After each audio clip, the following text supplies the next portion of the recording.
আর যাবি নাকি দীঘা ঘুরতে?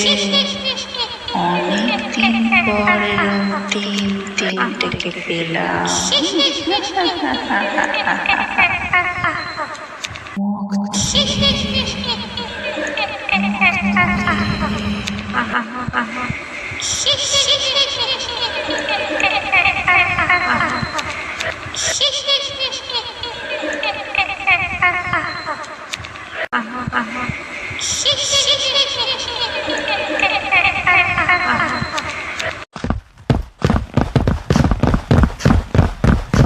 ট্রেনের সব বগিতেই ভূত, একটাও মানুষ নেই।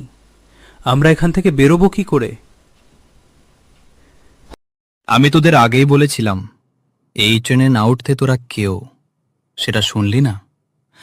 এখন এত ভূতের মধ্যে বেঁচে ফেরার কোনো রাস্তা পাচ্ছি না। ভাই, রাস্তা বার করতে হবে আমাদেরকে, না হলে এই ট্রেনেই সারা জীবন আটকে থাকতে হবে। কিছু একটা ভাব তোরা। আচ্ছা, দরজা দিয়ে বাইরে ঝাঁপতি চলো, তাহলে তো বেঁচে যাব আমরা। তুই কি পাগল হয়ে গেছিস? এই চলন্ত ট্রেন থেকে ঝাঁপ দিলে আমরা বাঁচব না। দেখতে পাচ্ছিস না কত জোরে ট্রেনটা যাচ্ছে? আচ্ছা, তাহলে ইঞ্জিনের দিকে যাওয়া যাক। ইঞ্জিন বন্ধ করতে পারলেই ট্রেনটা থেমে যেতে পারে। তুই ঠিক বলেছিস অর্ণব, ইঞ্জিনের দিকেই চল যাই।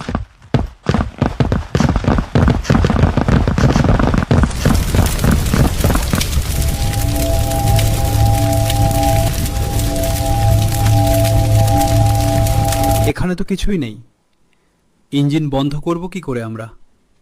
ইঞ্জিনটা চলছে এই আগুনের জন্য, আমাদের তাহলে আগুনটা নেভাতে হবে। তোরা সে পাশে খোঁজ কোথাও, জল পাস কি দেখ। ওই তো, ওখানে একটা কলসি রয়েছে, নিশ্চয়ই জল আছে ওখানে। হ্যাঁ, জল আছে।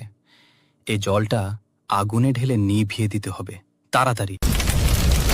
উফ, কি ধোঁয়া, কিছু দেখা যাচ্ছে না। অভি, সায়ক, তোরা কোথায়? আমরাও কিছু দেখতে পাচ্ছি না অর্ণব।